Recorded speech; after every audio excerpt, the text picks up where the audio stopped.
Et ben voilà, le FC Barcelone est prêt à lâcher 100 millions d'euros pour Julián Álvarez. En interne, on constate que Juan Laporta répond cash Florentino Pérez sur l'affaire Negreira. De l'autre côté du Real Madrid, on constate que Álvaro Arbeloa a annoncé son départ du Real Madrid. Alors l'équipe, ce sont les gros sujets de cette vidéo. Je vous invite à rester jusqu'à la fin et n'hésitez pas de mettre en commentaire ce que vous en pensez. Et c'est parti. Salut l'équipe, j'espère que vous allez bien. Moi c'est MC Joli, on passe 100% football, tout ce de l'actualité. Si vous êtes nouveau à la page, n'hésitez pas de vous abonner et de partager au maximum, car c'est ça qui fait le référencement. Comme je tiens toujours à dire, c'est gratuit. Tu likes, tu partages, tu t'abonnes. Je suis sûr qu'il y a quelqu'un de l'entourage qui peut aimer ce que je fais. Donc du coup, n'hésite pas de partager et abonne-toi. Comme d'hab l'équipe, on va commencer avec le club qui a eu à remporter la Liga. Pour ne pas dire meilleur club. Alors, restez concentrés car ça va aller très vite. Alors l'équipe, selon le média Mad Morito, l'Atlético de Madrid demande plus de 100 millions d'euros pour Alvarez, tandis que Barcelone envisage inclure certains joueurs dans la transaction pour réduire la valeur financière. Barcelone poussera plus fort au cours des prochains jours et semaines pour tenter d'entrer en force dans le dossier Julián Álvarez. Alors l'équipe, vous comprenez déjà tout, le FC Barcelone n'est pas là pour rigoler. Le FC Barcelone se lance maintenant pour faire un mercato digne de ce nom. Le FC Barcelone se fixe les objectifs pour la saison qui s'annonce. Et ce que je constate également, c'est que pour bien préciser la chose, comme j'ai dit depuis le début de la vidéo, le Barça est prêt à lâcher 100 millions d'euros pour Julián Álvarez. Le Barça est prêt à lâcher 100 millions d'euros pour Julián Álvarez. Les gars sont en train de suivre cette affaire. Il est très bien vrai, on a deux choix. On a deux choix entre nos mains. Il y a João Pedro et il y a Julián Álvarez. Pour ne pas continuer, je profite ici pour vous poser la question. Vous préférez qui l'équipe? Vous préférez qui? Deco doit essayer de foncer sur qui? Julián Álvarez ou bien João Pedro? Parce que moi particulièrement, je sais très bien que Julián Álvarez est le profil qu'il nous faut. C'est le profil qu'il nous faut. Il est bon matin, midi et soir. On doit profiter de la situation actuelle de l'Atlético de Madrid pour saisir cette opportunité. Parce que Julián Álvarez, lui, veut rester en Espagne. Bref, parlant de ça, on tient à préciser. Le message de Julián Álvarez à tout le monde est clair. Il tient à préciser, si je quitte l'Atlético de Madrid, ce sera uniquement pour rejoindre Barcelone. Je souhaite continuer à vivre en Espagne. Le Barça prévoit désormais d'accélérer son offensif pour l'attaquant argentin. C'est encore selon Mad Morito l'équipe. Voyez à quel point tout ce que je suis en train de vous balancer là est vrai. Voilà, l'équipe, le FC Barcelone n'est pas là pour blaguer. Et je vous assure, si les gars se lancent à prendre un Julián Álvarez, c'est que nous sommes déjà, comment je peux dire, c'est que le FC Barcelone a déjà bouclé le mercato en termes de neuf pour la saison prochaine. C'est que les choses vont très vite aller. Vous voyez un peu une combinaison de malades, bref, un trio de malades qui aura en termes de neuf. Regardez un peu les gars, si on met un neuf qui est là, de l'autre côté, on a un Lamine Yamal, de l'autre côté, on a un Rafinha, non, ça va pleuvoir. Sachant très bien que le milieu est très bien construit, Pedri, Gavi, tout ça, l'équipe, ça sera en pétard. Et si on part de l'autre côté là-bas, en termes de défense, l'équipe, il y a Cancelo, il y a Gérard Martin, Cubazi, ils sont pleins l'équipe, ils sont pleins. Vous voyez un peu, j'espère vraiment que le FC Barcelone va saisir cette affaire et qu'ils vont terminer avec ça. Ça ne sert à rien de nous vendre le rêve et de ne rien faire l'équipe. Et si on continue toujours avec les informations, on tient à nous préciser que la Liga dit avec optimisme débordant. Le FC Barcelone ne pourra pas seulement retrouver la capacité de signer des joueurs 1-1 cet été. Vous connaissez déjà la logique du 1-1. Mais sera à mesure de signer des joueurs en premier plan. Si le FC Barcelone signe un joueur pour 100 millions d'euros sur 5 ans avec un salaire de 20 millions d'euros, cela lui coûtera 40 millions d'euros d'enregistrement. Le FC Barcelone dispose de comptes qui lui permet de le faire. Mais le plus grand défi pour Deco reste de trouver le nom approprié. Flick veut la Ligue des Champions d'Europe. Et ce qui sépare le FC Barcelone de ses rêves, c'est la présence de l'attaquant le plus adapté. Il n'y a aucune marge d'erreur pour Deco. Cette affaire est celle qui donnera l'impulsion qualitatif nécessaire. Deco travaille depuis des mois. En réalité, Robert Lewandowski n'a pas reçu d'offre de renouvellement officiel car son départ est planifié. Deco a vu que ni financièrement ni sportivement, son maintien n'apporte davantage. Et sa décision est logique. Il est temps d'écrire un nouveau chapitre pour l'attaquant du FC Barcelone. Il n'y a pas de place pour les erreurs. Totalement d'accord. Il n'y a pas de place pour les erreurs cette fois-ci. Moi, je donne encore mon opinion, l'équipe. Je propose encore. Alors, FC Barcelone, alors Deco, si c'est difficile pour beaucoup, il y a beaucoup d'attaquants également. Vous voyez un peu ce que je suis en train de dire. Il y a beaucoup d'attaquants. Comme je suis en train de dire, dans le marché du FC Barcelone, actuellement, il y a Julián Alvarez, il y a João Pedro. Cherchez comment entrer en contact avec Alan. Cherchez comment entrer en contact avec Osimhen. Ce sont des profils qu'il nous faut. Ce sont des profils qui peuvent nous aider l'équipe. Vous voyez un peu ce que je suis en train de dire. C'est le genre de profil-là qui peut aider le FC Barcelone. Entrer en contact avec eux, si ailleurs, c'est un peu difficile. Il y en a plein, mais je comprends la détermination. Il faut essayer, il faut tenter. Je sais qu'on peut et on va le faire. Vu que nous sommes déterminés, comme Deco est en train de préciser, pas droit à l'échec, pas droit à l'erreur. On veut la Ligue des Champions, la saison qui s'annonce. Si on continue toujours avec des informations toujours saines du FC Barcelone d'équipe, on tient à préciser, Ferran Torres a gagné la confiance du club grâce à son excellent niveau cette saison et aussi en raison de son importance dans le vestiaire et de la forte relation avec Pedri. De plus, le joueur lui-même est très à l'aise à Barcelone et son seul désir est de renouveler son contrat et de rester de nombreuses années au Spotify Camp Nou malgré l'intérêt d'autres clubs comme l'Atlético de Madrid pour ses services. Pour l'instant, la direction sportive n'a pas encore communiqué officiellement avec les agents de Ferran, mais elle prévoit de le faire au cours de l'été pour le prolonger. L'équipe, je tiens encore à préciser ici que moi je ne suis pas contre pour qu'on puisse prolonger Ferran Torres. Ferran Torres, l'équipe, il a pris la confiance, je suis totalement d'accord. Il a pris notre confiance. Des romans, là, on voit son impact vis-à-vis des derniers matchs qu'on a eu à jouer. Il bute. On est toujours en train de dire que dans la vie, il y a les hauts et les bas. Et c'est ce que l'on doit accepter. Il a eu des moments très difficiles où tout le monde voulait son départ et je suis totalement d'accord. Mais au bout d'un moment, il faudrait savoir que, les gars, Ferran Torres a aidé. Ferran Torres a aidé. Et s'il doit prolonger au sein du FC Barcelone, ce n'est pas en tant que titulaire. Nous sommes tous d'accord ici. Mais pourquoi les gars ne peuvent pas accepter qu'il reste deuxième neuf? Vous voyez un peu, il n'est pas titulaire. On prend un neuf. Alors, Ferran Torres est là en cas de. Vous voyez un peu ce que je suis en train de dire. Alors, si c'est dans le sens là, je suis totalement d'accord. Il reste au sein du FC Barcelone. Il a sa place matin, midi et soir. Pour moi, le FC Barcelone ne doit pas tarder. Prolongez-le. Il n'y a rien à dire. Et si on bascule directement sur l'affaire de Juan Laporta qui répond cash à Florentino Pérez, l'équipe, vous allez rigoler. Écoutez ce qu'on dit l'équipe. Juan Laporta répond cash à Florentino Pérez sur l'affaire Negreira. Et tient à préciser, sa conférence était grotesque, pleine de mensonges. Ils n'ont rien gagné depuis 2 ans et nous allons pas permettre qu'ils utilisent le Barça pour masquer leur échec. Totalement d'accord.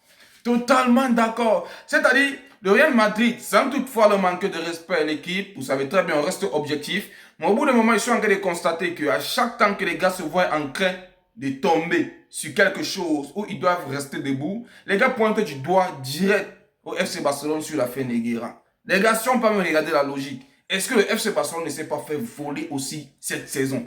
Nous sommes des premiers. En termes de Liga, on a eu des fautes tellement que je me posais la question à savoir, mais qu'est-ce qui ne va pas? Et on a vu comment le président de la Liga, comment il s'appelle encore, j'ai oublié son nom, et on a vu comment le gars se permettait d'envoyer des propos qui partaient à l'encontre du FC Barcelone. Vous voyez ce que je suis en train de dire? Personne n'est là pour prendre la place du FC Barcelone. Personne n'est là pour aider le FC Barcelone. Les gens qui aident le FC Barcelone, c'est son administration, c'est des joueurs et nous les supporters. Nous sommes contre tout le monde. Et alors, voir le Real Madrid se permettre de se baser seulement sur la fin Negreira, ça devient ridicule au bout d'un moment. Il faudrait que les gars essayent d'accepter leur échec et d'avancer. C'est encore plus mieux pour eux. Et c'est plus professionnel. Alors, se baser sur une affaire non fondée, sur une affaire qui n'a même pas de preuves, les gars, ça devient ridicule au bout d'un moment et ça nous casse les oreilles. Donc du coup, je suis totalement d'accord avec ce que Juan Laporta est en train de dire matin, midi et soir. Et pour terminer directement avec le FC Barcelone, on tient à nous préciser que Thiago Alcantara quitte le staff du FC Barcelone. Ah, lui aujourd'hui qui demain revient. Aujourd'hui qui demain revient. Parfois au bout d'un moment, essayez de ne pas relayer ce genre d'informations. Vous voyez un peu ce que je suis en train de dire? Oui, je m'en vais aussi. Je suis venu relayer aussi. Mais l'équipe, c'est eux. Parce que s'ils se permettent de relayer, même moi je vais relayer. S'ils se permettent de mettre là, je vais venir aussi vous donner l'équipe. Vous voyez un peu, je ne vais rien vous cacher. Mais je pense qu'au bout d'un moment, ils doivent cacher ça. Aujourd'hui, il est là, demain, il part. Aujourd'hui, il est là, demain, il part. Pour lui, là, c'est aller-retour. C'est monsieur aller-retour, je vais dire en fait. Alors l'équipe, c'était un peu tout au sein du FC Barcelone. Direction maintenant le Real Madrid. Et restez scotché car vous allez aussi rigoler. Alors directement, on va commencer avec le duo Vinicius Junior Mbappé. L'équipe entière nous préciser, le Real Madrid ne veut pas vendre Mbappé ou Vinicius Junior. À ce que sache, le club a informé José Mourinho que sa première mission est de faire marcher le duo. Le projet du Real Madrid est construit autour d'eux. L'équipe, au bout d'un moment, il faudrait qu'on essaie de comprendre ces gens-ci. Vous voyez un peu. Moi, je ne suis pas contre Mbappé, mais je suis contre le football de Mbappé. Il faudrait qu'on essaye d'être clair dans ça. Je ne suis pas contre Mbappé, je suis contre le football de Kylian Mbappé. Il est très bien vrai, Kylian Mbappé, en quittant le PSG, bref, je peux même encore appuyer que le PSG a vendu ses problèmes au Real Madrid. Et en tant qu'un club qu'on appelle très bien le Real Madrid, ils doivent avoir la solution. Vous voyez un peu ce que Swangele dit. Ils doivent chercher la solution. Mbappé orgueilleux, je suis totalement d'accord. Mbappé ne veut pas laisser de l'espace à ses coéquipiers car c'est lui qui veut tout oublier. Je suis totalement d'accord. Mais il est au Real Madrid. Et le Real Madrid veut que Mbappé puisse rester là. Maintenant, que faire? C'est maintenant là le problème. Vous voyez un peu? Arrêtons de crier, arrêtons de bavarder, arrêtons de dire que Mbappé doit partir, arrêtons. Moi-même, j'ai dit que Mbappé doit quitter le Real Madrid. Je suis totalement d'accord. Mais si le Real Madrid ne veut pas le départ de Mbappé, que faire? C'est la question qu'il faut poser. Et maintenant, quand tu poses la question, l'équipe a mené les résolutions. Et la résolution que moi, je vais amener personnellement, c'est que le duo Kylian Mbappé, Vinicius Junior, ça peut marcher. Au cas où on se permet de prendre Kylian Mbappé, on met à droite, on se permet de prendre Vinicius Junior, on met à gauche et on prend un neuf comme Gonzalo Garcia pour finaliser les choses. Vous allez voir, ce duo-là, ça va marcher. Ce duo-là, ça va marcher, mais tant qu'on va prendre Kylian Mbappé, on met comme un neuf, alors que Vinicius Junior est là à côté de lui. Jamais de la vie, l'équipe, ça ne pourra pas marcher. Ça ne pourra pas marcher. Je vous assure, l'équipe, si Kylian Mbappé joue à droite, Vinicius Junior à gauche et Gonzalo Garcia en tant que neuf, vous allez venir ici nous dire. Vous allez venir ici nous dire, ils vont faire quelque chose de bon vis-à-vis de la saison qui s'annonce. Alors, José Mourinho, j'espère que tu vas au moins essayer de faire ça parce que je sais que tu es un savant. L'équipe, moi, c'est ma proposition là-bas. Et si on continue toujours avec des informations au sein du Real Madrid, on tient à préciser, fin de saison pour Vinicius Junior avec le Real Madrid. Le Brésilien ne jouera plus cette saison avec le Real après avoir ressenti une gêne lors du match face à Benfica. Le club a choisi de le réserver en vue de sa Coupe du Monde avec le Brésil. Alors, fin de saison pour Vinicius Junior, mais l'équipe reste seulement un match. Il sait demain s'il ne me fait pas erreur. Voilà un peu ce que je suis en train de dire. Alors, c'est pas si grave. Alors, l'équipe entame directement sur Alvaro Arbeloa qui dit ou bien qui est en train d'annoncer ses adieux au Real Madrid. Alors, selon les informations, on tient à préciser, Alvaro Arbeloa annonce officiellement son départ du Real Madrid la saison prochaine. Il tient à préciser, je ne serai pas au Real Madrid la saison prochaine. Il n'y a aucune possibilité que je sois avec Mourinho. Il a un excellent staff d'entraîneur. Il est très bien entouré. S'il vient, il fera avec ses propres gars. J'ai passé ces 4 mois à penser au Real Madrid. À partir de maintenant, il est temps à penser à moi. J'ai fait le saut. Je me sens prêt pour de nouveaux défis. Et le journaliste tient à poser la question. Au moins un au revoir demain. Alors Arbeloa dit, j'espère que c'est un bientôt. J'ai toujours considéré Madrid comme ma maison. J'ai été avec le Real Madrid pendant 20 ans. C'est mon dernier match de cette saison. Je ne sais pas si ce serait le dernier de ma vie en tant qu'entraîneur du Real Madrid. On ne sait jamais. J'essaierai de le savourer. Alors l'équipe, décidément ce qu'on constate c'est que Alvaro Arbeloa fait ses adieux au Real Madrid. L'équipe, on sait tous ici qu'Alvaro Arbeloa, au bout d'un moment, il a essayé, mais il n'a pas pu. Ça n'a pas marché. Ça n'a pas marché. C'est le pourquoi je suis en train de dire, même si Alvaro Arbeloa a eu des problèmes avec tous les joueurs du Real Madrid, parce qu'il faudrait que je le dise. Alors, la moitié des joueurs, on peut dire tout le staff, vous voyez un peu, il a eu des problèmes avec tous les joueurs du Real Madrid. Alors, l'équipe, avec les problèmes qu'il a eu à voir avec les joueurs du Real Madrid, je pense que c'est mieux pour lui de quitter le Real. Même si ce n'était pas mieux, on voit très bien qu'il devait quitter. Vous voyez un peu ce que je suis en train de dire. On voyait tous ici qu'il devait quitter. Les décisions de Florentino Pérez qui est sûrement fixée pour Mourinho. Parce que tout le monde se permet de dire, bref, pas tout le monde en tant que tel, mais les dirigeants du Real Madrid se permettent de dire que s'il y a échec au Real Madrid, ce sont les entraîneurs. Alors, chose qui est faux. Dites-vous que Kylian Mbappé n'est jamais resté un an dans un club avec un seul entraîneur d'équipe. Il y a toujours des changements. C'est un fait. Essayez de voir. C'est réel l'équipe. Kylian Mbappé n'est jamais resté dans un club avec un seul entraîneur. Quand il vient, il y a tous les entraîneurs qu'on va chasser. Il y a toujours les entraîneurs qu'on va chasser. Je ne suis pas en train de parler de la sélection. Deschamps, là-bas, c'est un autre monde. Vous voyez un peu, la sélection, c'est la sélection. Mais en termes de club, Kylian Mbappé n'est jamais resté avec un entraîneur. Quand il vient, c'est maximum 3 qu'il enchaîne ou bien 2. Et l'équipe, c'est un problème. C'est pourquoi j'ai dit, quand j'ai commencé avec l'actu du Real Madrid, Mbappé, il est le problème. Mais je pense que si le Real Madrid est sérieux, les gars peuvent essayer de gérer ça. Et la personne qui va gérer ça, c'est José Mourinho. Alors, tout ce que moi je peux dire pour Aveiro Arbeloa, c'est que bonne suite. Il est en train de partir. Moi, je pense qu'il sort par la petite porte parce qu'il n'a rien apporté l'équipe. Il n'a rien gagné et il n'a rien apporté. Il n'a rien changé. Et ce qui est encore mauvais dans tout ça, c'est qu'il a trouvé des joueurs qui faisaient à leur tête. Vous voyez un peu. Donc, malheureusement, il ne pouvait rien faire. Alors, l'équipe, si on continue toujours avec les informations, on tient à nous préciser, officiel, Henrik Riquelme est le candidat à la présidence du Real Madrid. Alors, la personne qu'on appelle Florentino Pérez se permettait de dire que est-ce que quelqu'un peut porter son fardeau, ou un peu, pour venir se présenter aussi en disant que je vais être le président. Voici ça aujourd'hui. Chose qui est concrète, chose qui est vraie. Florentino Pérez, il est toujours en train de terroriser. Parce que quand il est là, on sait qu'il va gagner. Mais l'équipe, je pense que cette fois-ci, ce monsieur, s'il peut faire bouger le Real, hein.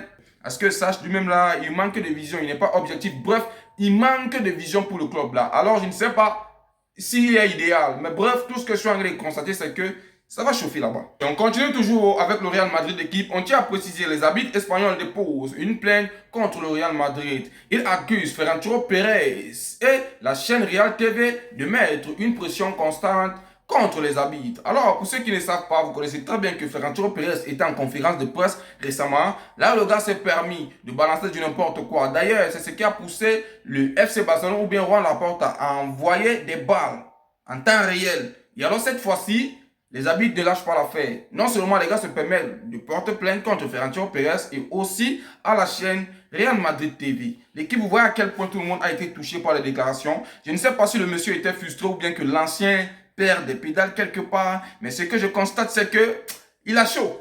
Il a chaud. Au bout d'un moment, il va essayer un peu de fermer. Vous voyez un peu quand il part en conférence de presse, il va essayer d'être objectif. Parce que non seulement vis-à-vis de cette conférence de presse, on n'a rien vu de bon. Le gars est seulement parti là-bas se bomber le torse en disant que non, c'est lui le meilleur président, tout ça. Il ne s'est pas permis d'évoquer ou bien d'envoyer les situations ou bien les solutions qui peuvent faire en sorte que le Real Madrid puisse aller de bout en bout. Ça sent très bien qu'ils ont eu à avoir une saison merdique. Mais bref, on ne va pas durer dessus, on va voir ce que ça va donner. C'est qui est sûr, c'est la thune qui va encore sortir. Alors l'équipe, pour clôturer directement la vidéo, je profite ici pour vous mettre alors à quoi ressemblera le maillot à domicile du Real Madrid la saison prochaine. Qu'est-ce que vous en pensez? Est-ce que c'est beau? Alors, les fans du Real Madrid, n'hésitez pas à le mettre en commentaire. Et pour couper totalement la vidéo, le Real Madrid veut 80 millions d'euros pour vendre Kamavinga. Alors l'équipe, s'il y a un club qui est intéressé, voici l'instant, hein. Voici le moment opportun. Vous voyez un peu. Alors Kamavinga, c'est dommage parce que non seulement il n'a pas été sélectionné pour le mondial avec des blessures, tout ça. C'est vraiment dur pour lui. S'il quitte le Real Madrid, l'équipe, c'est finito, hein. Il va plus briller, il n'y aura plus de projecteurs sur lui. Et c'était tout pour cette vidéo l'équipe, j'espère que vous avez aimé. N'oubliez pas de vous abonner et de partager au maximum car c'est ça qui fait le référencement. Et on se dit à plus pour une nouvelle vidéo.